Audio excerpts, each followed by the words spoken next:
Greetings, humans. Unknown here for part 7 of What If Deku Had the Power, the Sage of the Six Paths. In the last part, Deku went to the USJ and awakened a new ability. In his fit of pure emotion, Deku and Gakura have become far closer, and there is news of a sports festival coming soon. This is where we'll resume the What If. Deku walks with Gakura to school, but Deku says that he needs to leave once again and heads to the teacher's lounge and sees All Might, who lets him in. Deku walks into All Might's office and sits down. All Might is about to ask Deku why he is here, but Deku summons the King of Hell and speaks up. Get in. All Might is reluctant and doesn't think that would be a good idea. Or All Might is reluctant and tries to argue against it. Young Midoriya, I don't think that would be a good idea. I mean, look at that thing. Deku then looks at All Might with a dull stare and pulls out a truth-seeking orb, twirls it around his head and forming a slight creepy smile. Get in, All Might. All Might reluctantly goes in, and the King of Hell closes its mouth. After a small amount of time, it reopens it, and All Might steps out, this time in his buff form. He was in his small might form when he stepped inside the King of Hell. Just saying. All Might wonders why he is so tall and sees Midoriya, but instead of being near eye level with him, he towers over. All Might looks into a mirror.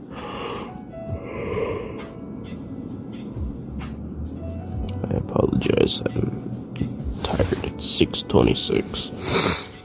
And I was recording it ever since forever ago, so yeah. Okay, where was I?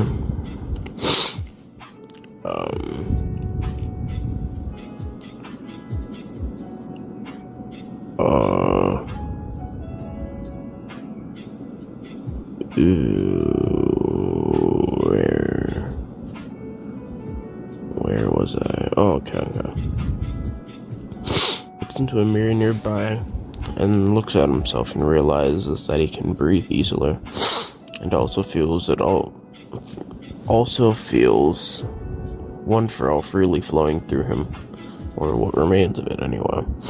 And he checks his injury. When he does so, it's completely healed to what All Might looked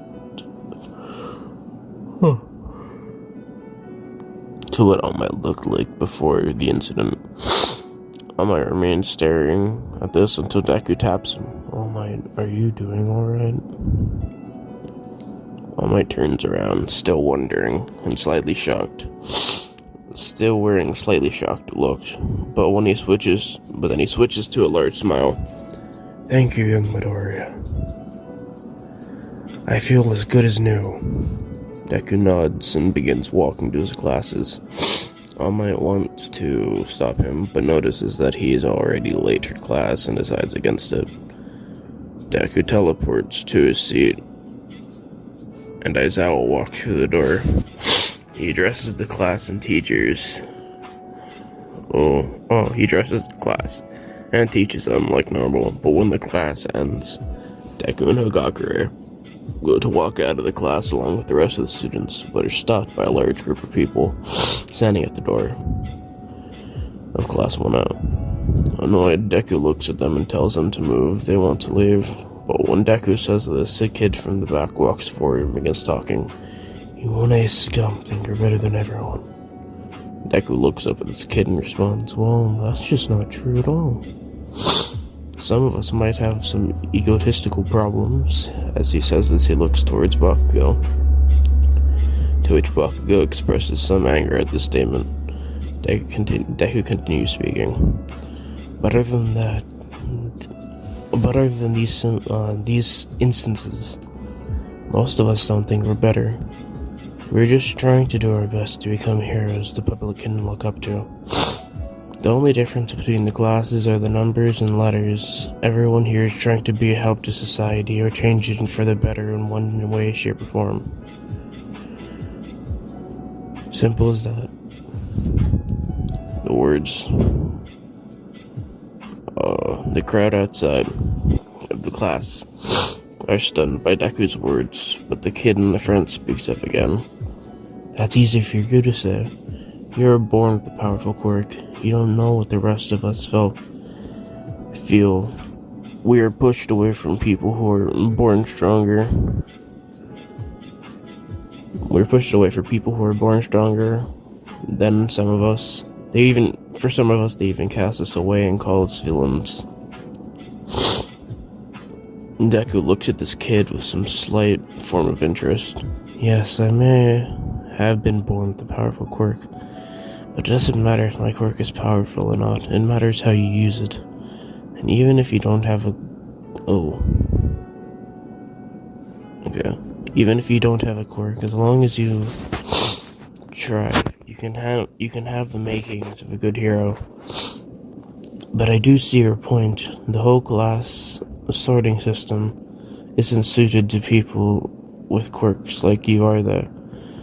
The kid then looks surprised and stares at Deku with full-eyed expression. Deku continues. Your quirk is brainwashing. You have the ability to control the actions of anyone who responds to your quirk, and they have no recollection of the events that happened under your effect. I can see not only why the quirk test was held at a disadvantage for someone like you, but they are also likely called a villain or villainous due to the way your quirk works. Despite what people think, your quirk could work well in a lot of situations where you need to fight a villain or help hostages. It can be used in so many aspects as a hero, but through the eyes of a flashy quirk-based society, your quirk would seem nothing but villainous. The kid again looks shocked and steps aside, thinking about what Deku had said, and upon the kid moving aside, so does the rest of the crowd, allowing a way for the class to leave. When they look... Okay, sorry, just checking if my thing was still running. What was I?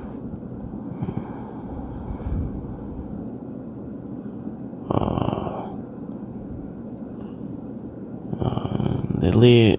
okay. Thinking about what Deku had said, and upon the kid moving aside, so does the rest of the crowd, allowing a way for the class to leave. When they do so, someone pulls on Deku's sleeve, and he looks as he looks, it's Hogakure smiling at him. He asks why she looks like that, and she responds, "It seems like you're warming up to people." Deku thinks about it and responds, "If you say so, but honestly, I don't think so." Time passes as they train, and Deku is training Hogakure in how to fight in hand-to-hand combat as well as with some weapons. The day of the festival, the class walks out as President Mike introduces them, showing the festival is about to start. But when Deku is called to do a speech, he is taken aback and suddenly looks confused at the class as they nervously laugh. Deku looks at Hogakure, who is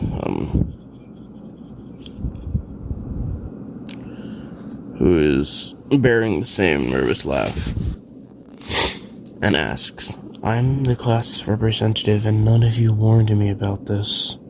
How did I not know?"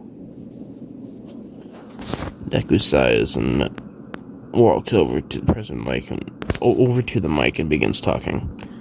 "Well, I was never informed about doing an opening speech, so don't expect anything grand. All the students here, no matter what class or anything, it's here at UA for a reason. Do not only pay mind to the students who win the matches. Look at those who lost too. Anyone participating deserves the same attention, and to the students who aren't participating as well. They are working just like we are. Some are selling snacks and such, so thank them along with the rest of the staff of UA. Just send thanks to all of those who made this possible. With that being said, good luck everyone. Deku turns around and begins walking off the stage, but when he does so, the crowd erupts in applaud and cheers. All of the first-year classes are stunned by Deku's words, but are broken out of their shock as a woman speaking up, Midnight, announces the first challenge to be an obstacle course. As the classes make their way to the starting line, Deku shoots a light smile at Hagakure and whispers, "You can do this alone, can't you?" Hagakure nods and Deku turns back to the racetrack and assesses the area.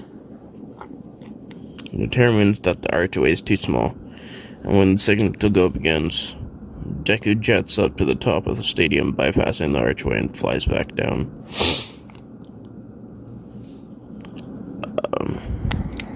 Beginning to use his body flickers to zoom through the race until he stops to dodge a robot.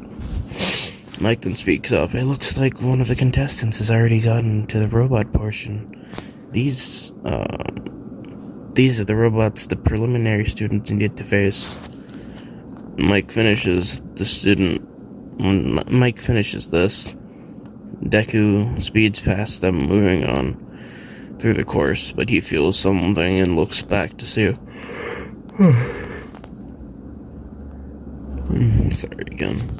Feels something and looks back to see Todoroki freeze the robots, and knows that they will fall, and jets back, making clones to hold up the robot. He then yells at the crowd of students, "Come on, get through before they fall." Students run through the holes Deku has made through the robots, and once they bypass, he puts them down and zooms back to the front of the race, skipping over the pitfall, and makes his way to the mines and decides not to do anything to them to allow other students to show off their quirks, and makes it through to the finish line. As soon as he does, Mike announces that Izuku Midoriya has won the obstacle course race, and they move on to the next event. It is said to be the Calvary Battle, and Deku is once again placed with the top score, despite people knowing how powerful he is. Barely anyone chooses to be his partner, not wanting to be targeted due to the large point value. But then suddenly Hagakure walks up to him and asks if it's alright for her to join. Deku allows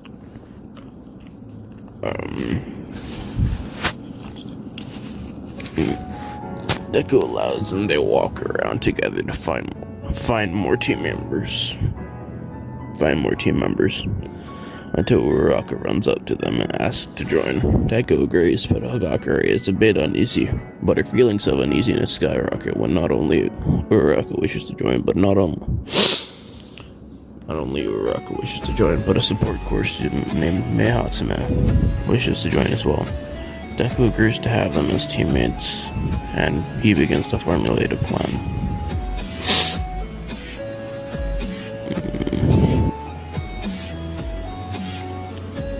And when they do, Hagakure puts the headband around her neck, and they get into place.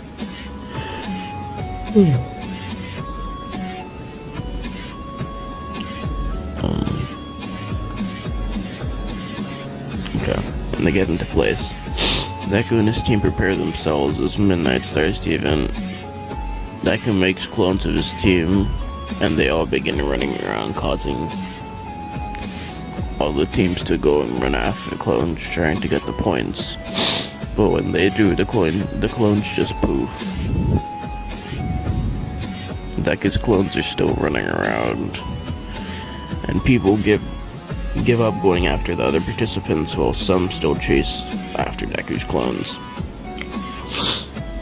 Eventually, everyone stops going after the clones after they seemingly kept spawning, and Midnight ends the challenge. But when she does, all the clones poof, leaving no sign of Deku's team, until one of the students looks up and spots Deku and his team in the air. As everyone begins to look at Deku, they float down, landing gently on the ground, with their headband just the way it was. When it began. For simplicity's sake, I will put the top 4 or so teams who won as the same canon, but instead of Tokoyami, it's going to be a Gakure. That's about it. Yeah. I also ran the matches through a random number generator, so keep that in mind. Okay, so look up. Midnight announces the last round, and the students get a short break to prepare. And the people who are going to be fighting are Mina versus Bakugo, Todoroki versus Deku, Ibara, which is the vine-haired girl, versus Momo, Ida versus Aoyama, Kirishima versus Uraraka, Tatsutetsu versus Sero, Shinzo versus Hagakure, and Denki versus Mei. The first round passes, and Bakugo takes the victory because obviously he does. And Deku goes on. Deku is talking to Hagakure when they hear him and Todoroki get called to the stand. But on his way there, he meets Endeavor. Deku can read his intention, but initially allows him to speak. Endeavor then demands, "Make Shoto use his fire." Make Shoto use it, but suddenly, Deku looks up at Endeavor. "I'll make your son use your fire. Not because you told me to. I would never listen to a man like you, abandoning and neglecting his own kids, and pushing one to the point of both physical and emotional scarring. For what? Your own benefit. Please, that stone on the ground has better personality, and would probably be a better father than you. I'm not the type to have any strong emotional reactions to almost anything. But with you, it's a different matter. Now, if you don't mind, get out of my way. I have a fight to attend with your child, or rather, your weapon." As Deku says weapon, he puts air quotes around he makes air quotes with his fingers, and walks to the stand, and everyone wants to yell back. But Deku speeds to the arena, not wanting to be late. Deku meets with Todoroki. And Todoroki gives Deku a look and speaks, "I'm going to beat you and prove that I'm stronger. And I'm not going to use my old man's quirk to show him I never needed him." Deku looks at him quickly. "We'll see." Midnight then calls the match. Suddenly, Todoroki shoots a pillar at Ice at Deku. But Deku seems to dodge this with no issue. These attacks come one after another, but Deku is dodging them like it's no issue. Deku even breaks a few with his own ice pillars, and suddenly, But suddenly, Deku notices that half of Todoroki's body is freezing up as attacks are slowing down considerably. Deku then yells out, "Todoroki, use your fire. It's the only way you're going to stand a chance in this match." Todoroki looks up at Deku, about to fire back, but then what he sees stuns him. Deku is no longer there until he feels a rush of wind behind him. Todoroki tries to turn around, but Deku punches him in the gut, sending him to the other side of the arena. Todoroki using his ice to break the momentum. Deku leaving no room for recovery, then blitzes over to Todoroki. But just stands there with his fist in front of Todoroki's face and whispers to him, "You won't win using only your ice. Your fire is a part of your quirk. It might look similar to your father's, but it's not. His, it's yours. His quirk is Hellflame. Yours is what? That's right, half hot, half cold. Not Hellflame. It's different. And you can be too, remember that." Deku then backs off, going to the other side of the arena, getting into a fighting stance. Todoroki takes a second to process what he had just heard, and when he fully does, his left side erupts with flames. Deku shows a slight smile and looks at Todoroki with a determined look, and Todoroki matches his gaze with equal determination. Suddenly, Todoroki does what he did in canon, making the large amount of ice and switching to his fire. I think it was called the Flash Freeze. And then, when the smoke clears, there's Todoroki standing there, barely conscious in the area, and Deku with a truth-seeking orb shield in front of him to tank the blast. Deku then teleports to Todoroki using the flying raging suit he had placed on him originally when he punched him to the other side of the arena, and says, "You did well," before swiftly chopping his neck, knocking him out. Deku walks off the stage, moving back towards the waiting area. As he walks into the door, he hears both Ibara and Momo being called to the stage. Deku thinks for a moment and states that Momo was more likely to win the match. But when he looks up, he sees Hagakure smiling smugly at Deku. Or he sees Hagakure smugly smiling at him.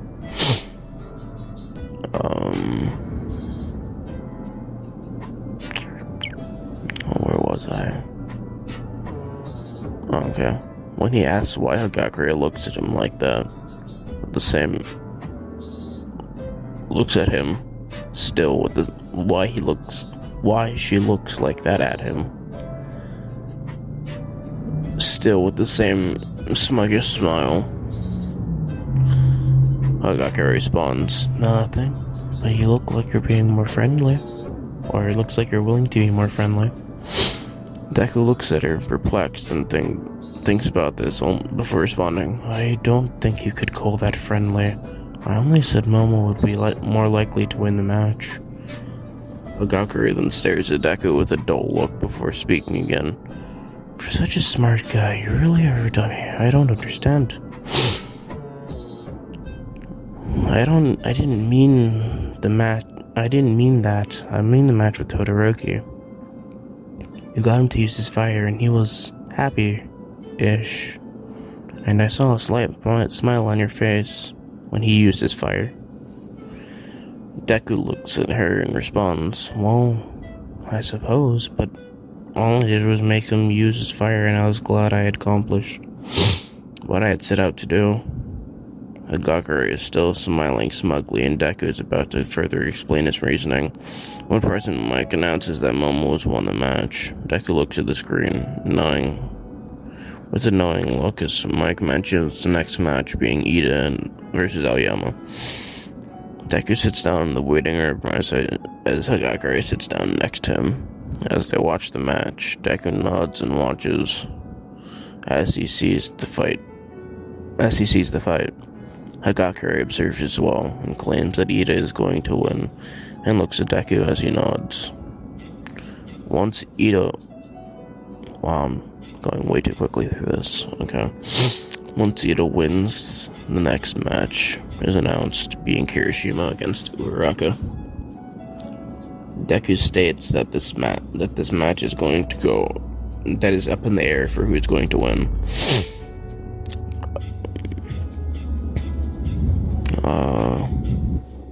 But as the match goes on, Uraraka is showing more and more signs of winning by dodging the attacks Kirishima was putting out, until she is able to land all 5 fingers on his arm after he threw a punch, lifting him into the air. As she pulls on his leg with great force, sending him out of the arena. Deku and Hagakure are slightly surprised, but stunned by Deku's statement of it being up in the air. Next is Tatsutetsu against Sarah. Sarah does the same thing in canon, and starts attempting to get him out of the arena. While this is happening, Tatsutetsu turns into his metal form and stops the momentum by planting his feet into the ground, breaking free and knocking Sarah out. Next, Hagakure is called up against Shinzo. She walks to the stage while Deku wishes her good luck, but as soon as the door closes, he mumbles, to himself that she has no way to witness, and sits down in the waiting room. But he still holds belief in Hagakure that she might be able to pull this match through. As the match starts, Hagakure begins walking out of the arena. Deku is slightly shocked, but expected as much from Shinzo. Deku goes to Hagakure and snaps her out of the mind control. And when he does, Hagakure looks into Deku's eyes and begins tearing up.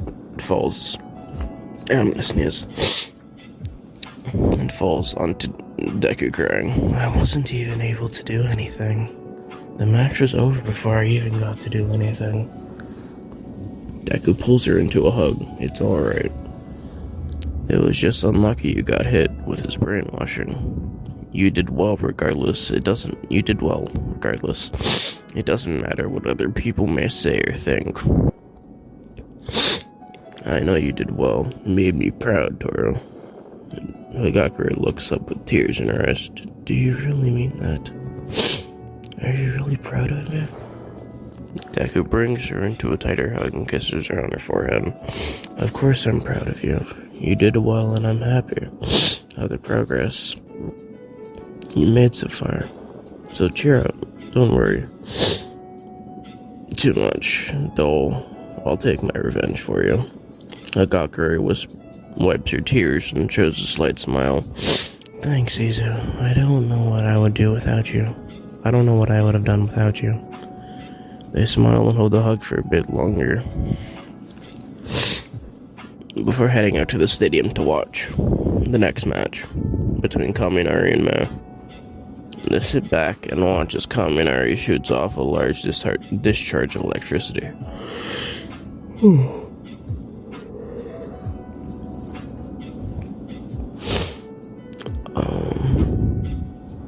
Okay, a large discharge of electricity. Mei blocks and stores the power in a strange metal shield. And when Kaminari is in his quote-unquote dumb form, Mei uses that opportunity to show off her inventions and gadgets, as well as to test some prototypes. And when she is done, she walks off the stage with a satisfied look. Denki snaps out of his dumb haze to see her walk out and cheers in victory. Hagakure shows a nervous laugh at his cheering and Deku's sides because what Mei did was smart for what she wanted to do, but it was also a large waste of time for the event. It was wasted on one stage of one event, and he's disappointed in it.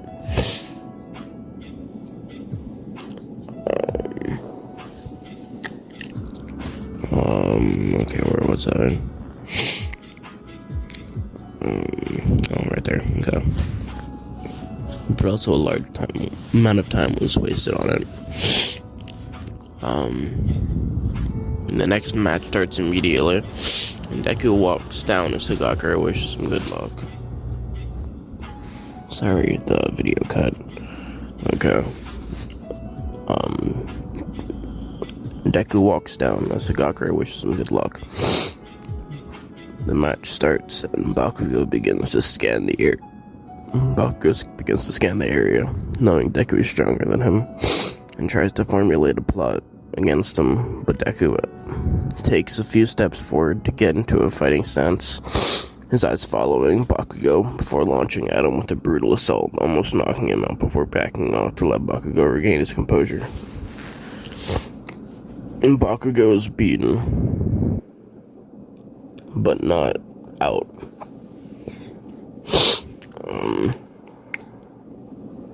Bakugo's beaten, but he's not done yet, and charges at Deku with an aggressive attempt to launch himself at him. But Deku dodges under Bakugo, grabbing his collar, flinging him into the ground, and knocking him out. Deku heals him and walks off. Going to the stadium, Hagakure and Deku are talking when the next match begins. As Momo and Ito walk out, before Momo can do anything, Ito pushes her out of the ring. Deku is surprised about how ruthless Ito is being, but chalks it up to a mixture of him hating him and of Ida hating him and Ida wanting to be at the top no matter what because for his family name. And the next match starts as Deku already knows how this fight will end. Already knows how this fight ends. Tatsutetsu versus Uraraka, but Uraraka ends up doing the same thing she did in her last fight against Kirishima, winning the fight. The next match starts as Denki just walks out making Hagakure.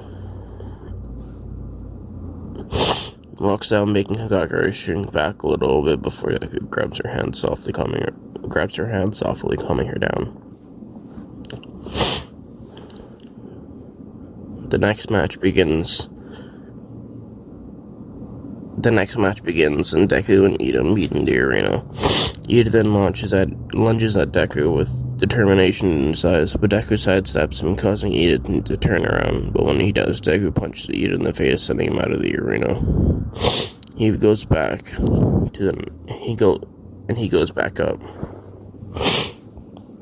The next round starts, but like all the rest, Uraraka ends up walking out of the arena, leaving Shinzo the victor once again, and untouched the entire game, or the entire event.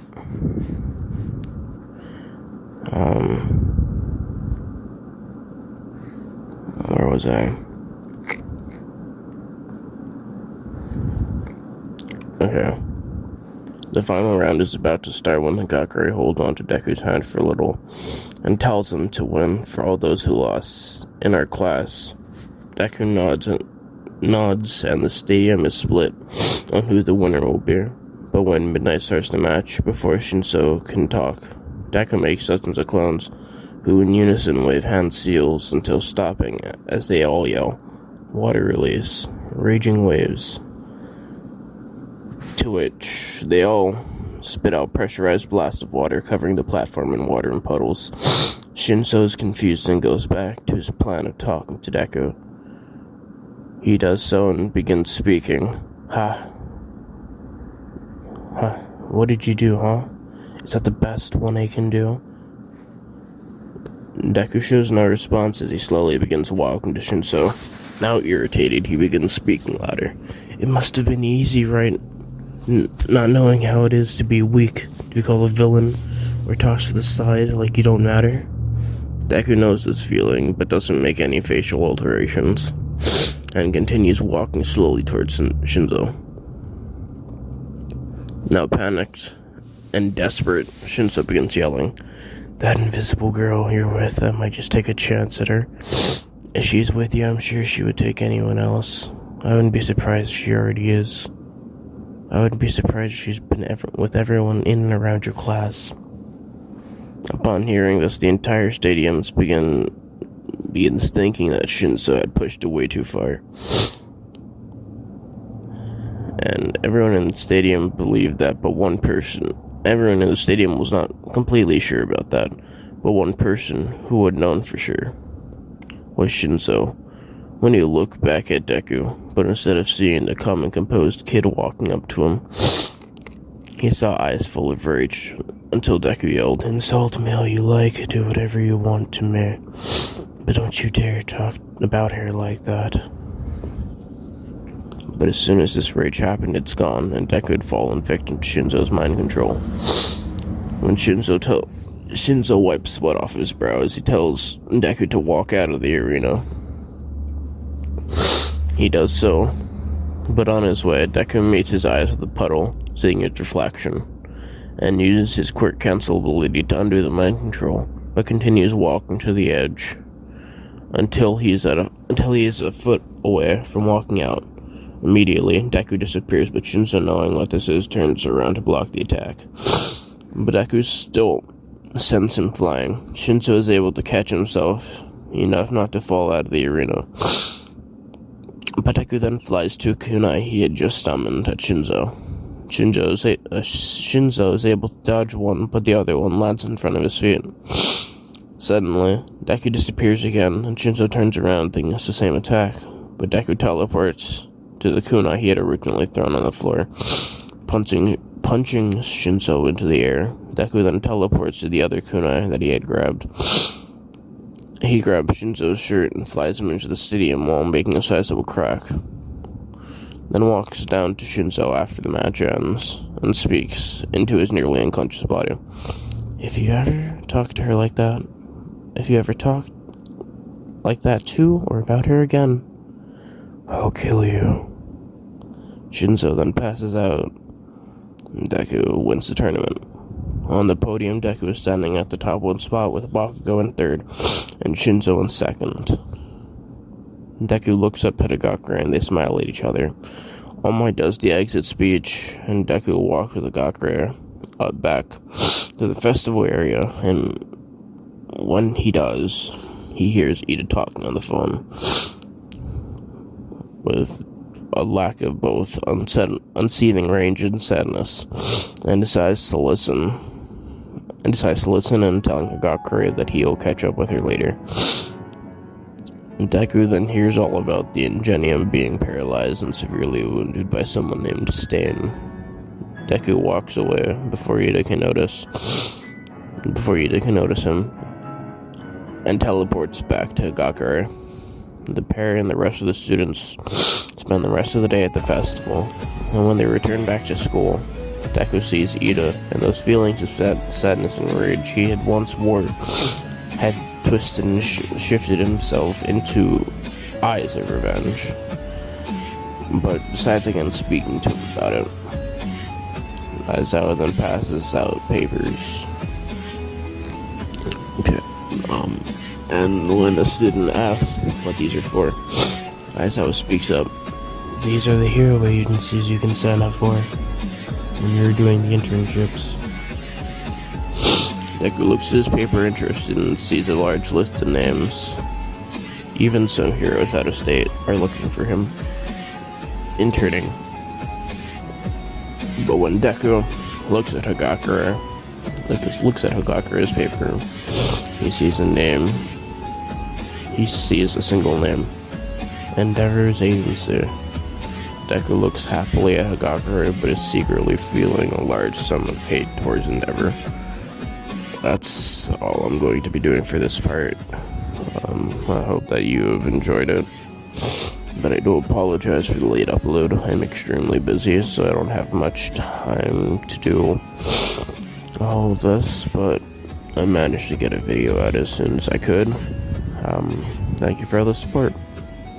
With that being said, see ya.